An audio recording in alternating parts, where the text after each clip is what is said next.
The bride comes to yellow sky. The great train was rushing forward. Such steady dignity of motion that a glance from the window seemed to simply prove that the flatlands of Texas were pouring toward the east. A newly married pair had come on this train at San Antonio. The man's face was reddened from many days in the wind and sun. His roughened hands were continually moving over his new black clothes in a most nervous manner. From time to time he looked down respectfully at his suit. He sat with a hand on each knee like a man waiting in a shop for a haircut. The glances he gave to other passengers were few and quick. The bride was not pretty, nor was she very young. She wore a dress of blue with many buttons. She continually turned her head to regard some part or other of her dress. It made her feel strange. One could tell that she had cooked and that she expected to cook dutifully. The searching glances of some of the passengers as she had entered the car had brought the blood rushing to her face. Her uncomfortable expression was strange to see upon this plain face, which was usually calm and almost emotionless. They were evidently very happy. "Ever been in a train like this before?" he asked, smiling with delight. "No," she answered. "I never was. It's fine, isn't it?" "Great. After a while we'll go forward to the dining car and get a big dinner. Finest meal in the world. Costs $1. "Oh, it does?" cried the bride. $1? Oh, that's too much for us, isn't it, Jack?" "Not on this trip, at least," he answered bravely. "We're going to enjoy ourselves." Later he explained to her about the trains. You see, it's 1,000 miles from one end of Texas to the other. The train runs straight across it and only stops 4 times. He had the pride of an owner.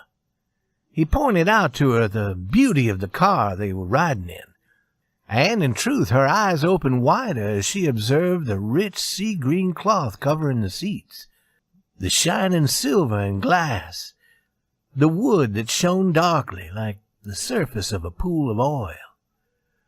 To the minds of the pair, their surroundings repeated the glory of their wedding that morning in San Antonio. This was the spirit of their new life, and the man's face in particular shone with a joy that made him appear foolish to certain passengers. In the minds of some, there was supposed to be something hugely funny in the pair's situation.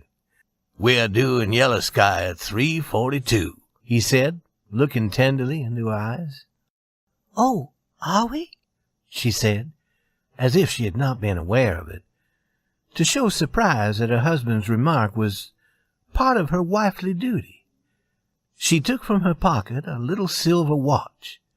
As she held it before her and stared at it with a look of attention, the new husband's face shone. "I bought it in San Antonio from a friend of mine," he told her proudly. "It's 17 minutes past 12, she said, looking up at him with a happy expression which, nevertheless, showed a lack of experience in conversing with men. A passenger, observing her small nervousness, laughed to himself. At last they went to the dining car. The man serving their table happened to take pleasure in directing them through their meal.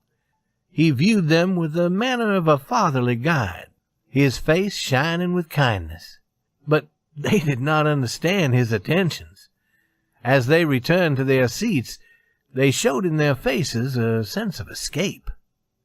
It was evident that, as the distance from Yellow Sky grew shorter, the husband became more nervous. His red hands were even more noticeable. He was rather absent-minded and far away when the bride leaned forward and spoke to him.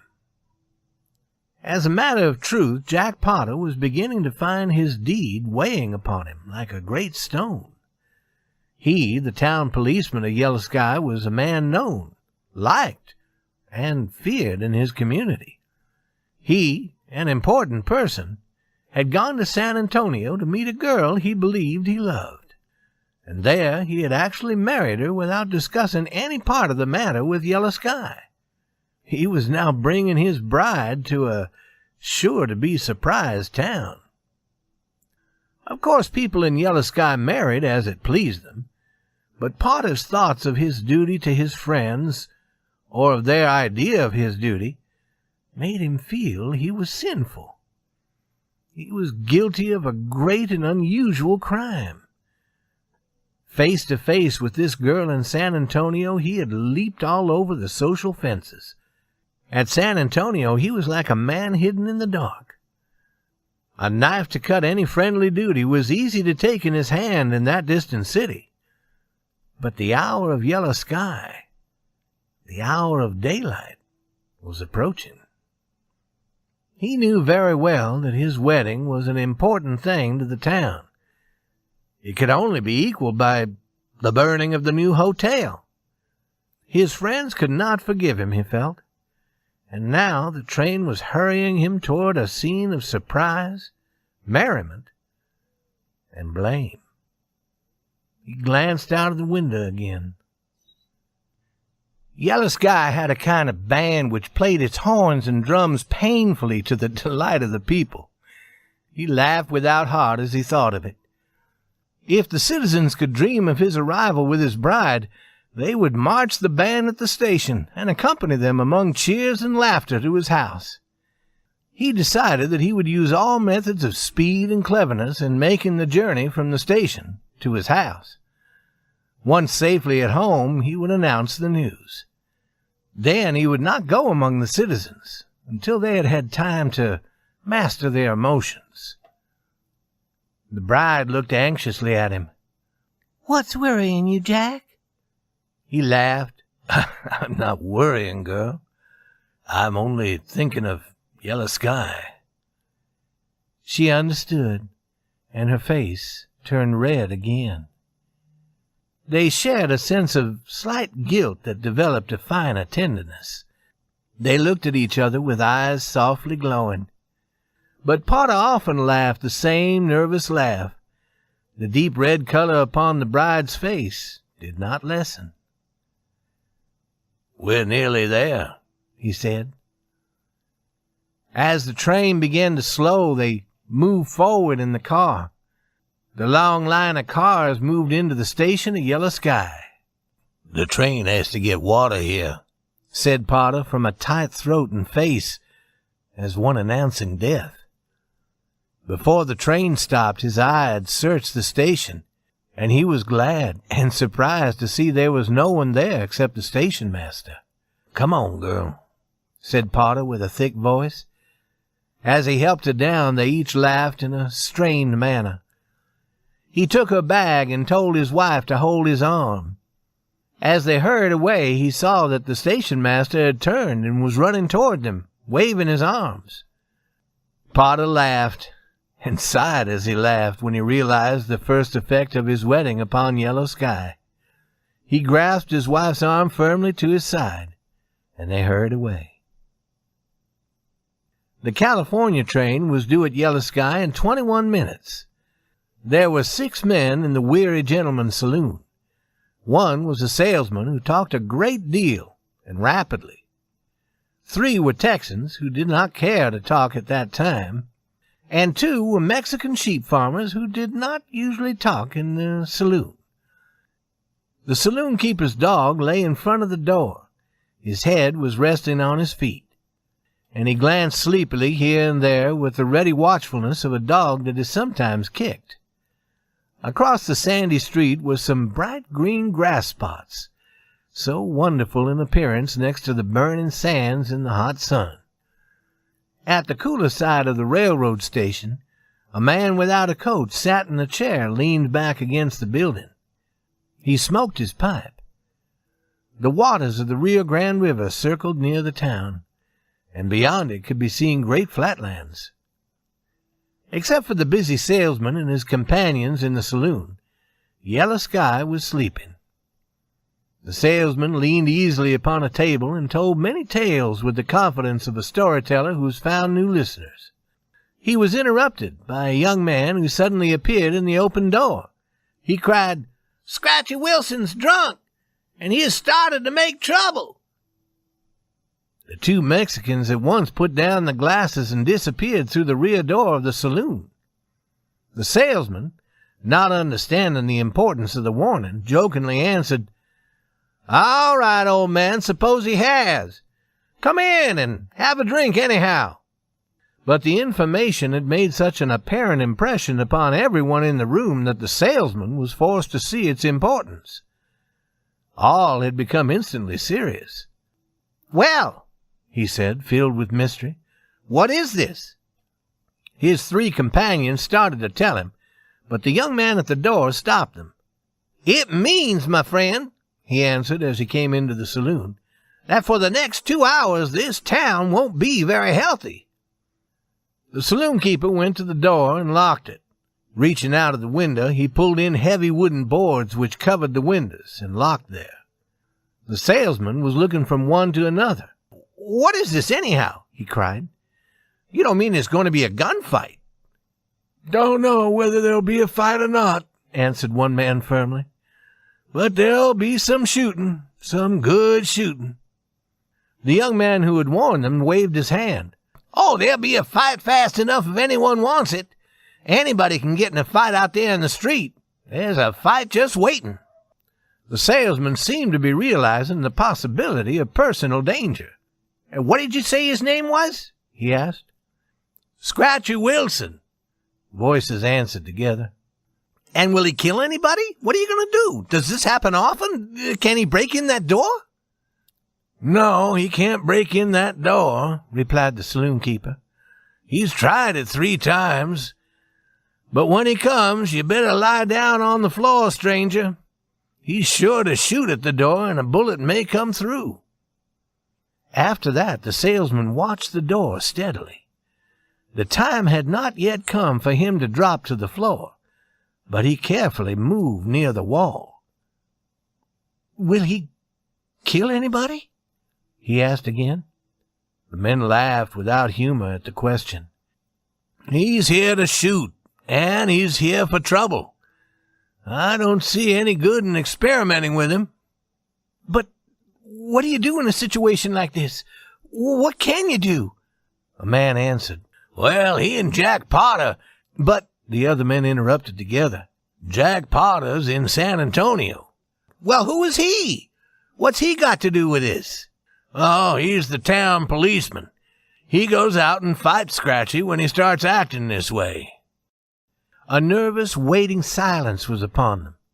The salesman saw that the saloon-keeper, without a sound, had taken a gun from a hiding place. Then he saw the man signal to him, so he moved across the room. "You better come with me behind this table." "No, thanks," said the salesman. "I'd rather be where I can get out the back door." At that, the saloon-keeper made a kindly but forceful motion. The salesman obeyed, and found himself seated on a box with his head below the level of the table. The saloon-keeper sat comfortably upon a box nearby. "You see," he whispered, "Scratchy Wilson is a wonder with a gun, a perfect wonder. And when he gets excited, everyone gets out of his path. He's a terror when he's drunk. When he's not drinking, he's all right. Wouldn't hurt anything. Nicest fella in town. But when he's drunk, be careful." There were periods of stillness. "I wish Jack Potter were back from San Antonio," said the saloon-keeper. "He shot Wilson once, in the leg. He'd come in and take care of this thing." Soon they heard from a distance the sound of a shot, followed by 3 wild screams. The men looked at each other. "Here he comes," they said. A man in a red shirt turned a corner and walked into the middle of the main street of Yellow Sky. In each hand the man held a long, heavy, blue-black gun. Often he screamed, and these cries rang through the seemingly deserted village. The screams sounded sharply over the roofs with a power that seemed to have no relation to the ordinary strength of a man's voice. These fierce cries rang against walls of silence. The man's face flamed in a hot anger born of whiskey. His eyes, rolling but watchful, hunted the still doorways and windows. He walked with the movement of a midnight cat. As the thoughts came to him, he roared threatening information. The long guns hung from his hands like feathers. They were moved with electric speed. The muscles of his neck straightened and sank as passion moved him. The only sounds were his terrible invitations to battle. The calm houses preserved their dignity at the passing of this small thing in the middle of the street. There was no offer of fight. No offer of fight. The man called to the sky. There were no answers. He screamed and shouted and waved his guns here and everywhere. Finally, the man was at the closed door of the saloon. He went to it and, beating upon it with his gun, demanded drink. The door remained closed. He picked up a bit of paper from the street and nailed it to the frame of the door with a knife. Then he turned his back upon the place and walked to the opposite side of the street. Turning quickly and easily, he fired the guns at the bit of paper. He missed it by half an inch. He cursed at himself and went away.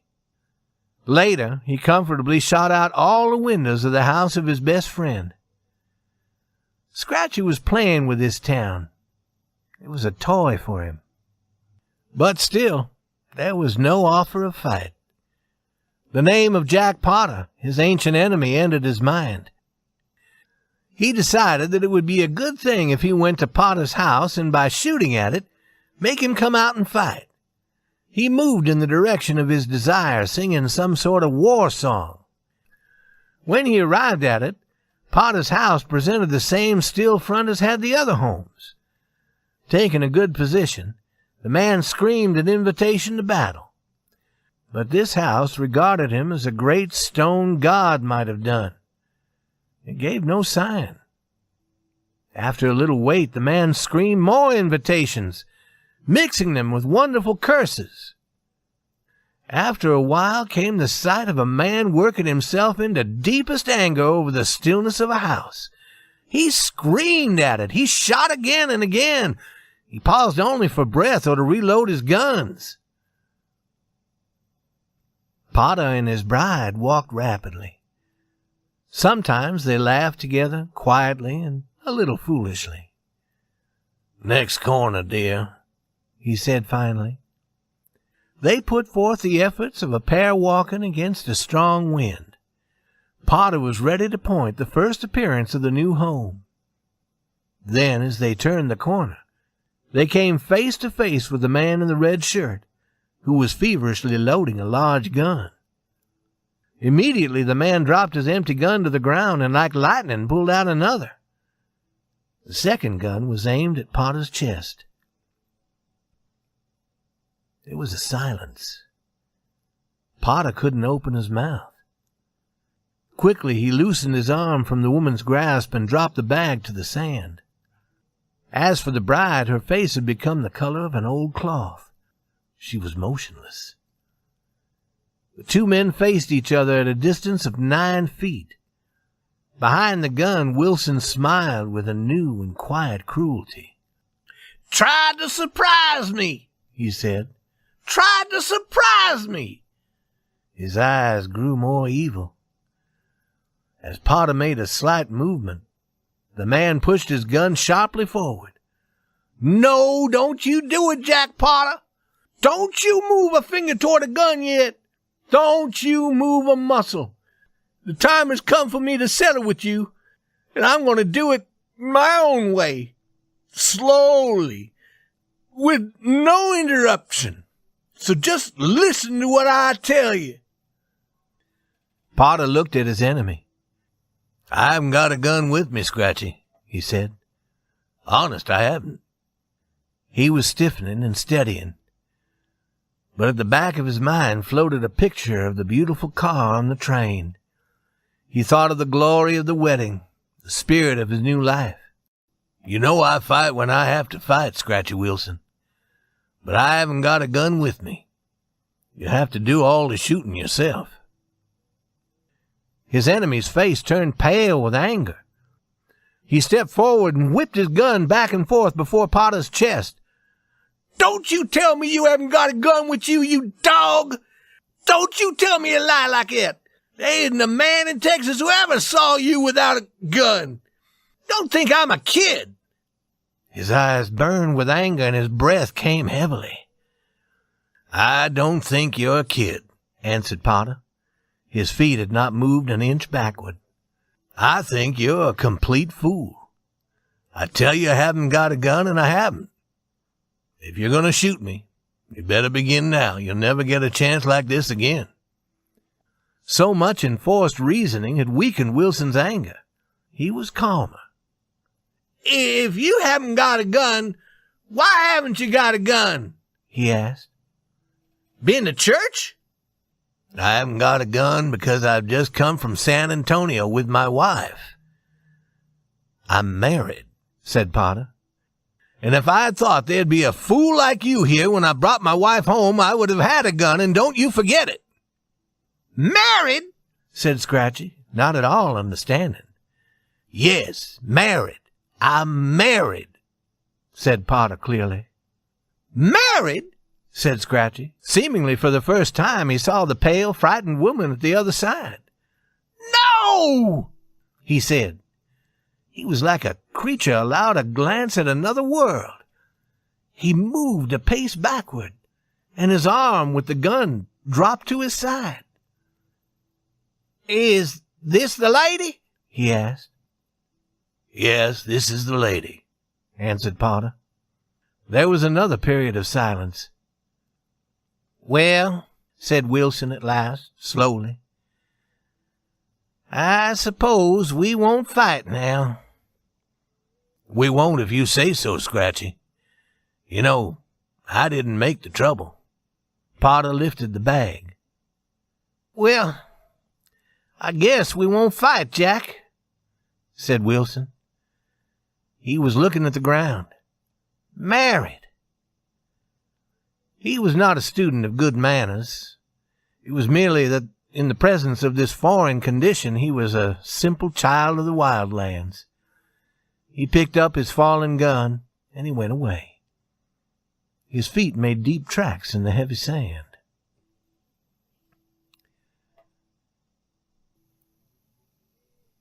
That she had cooked, and that she expected to cook dutifully. The searching glances of some of the passengers as she had entered the car had brought the blood rushing to her face. Her uncomfortable expression was strange to see upon this plain face, which was usually calm and almost emotionless. They were evidently very happy. Ever been in a train like this before? He asked, smiling with delight. No, she answered. I never was. It's... The bride comes to yellow sky. The great train was rushing forward. Such steady dignity of motion that a glance from the window seemed to simply prove that the flatlands of Texas were pouring toward the east. A newly married pair had come on this train at San Antonio.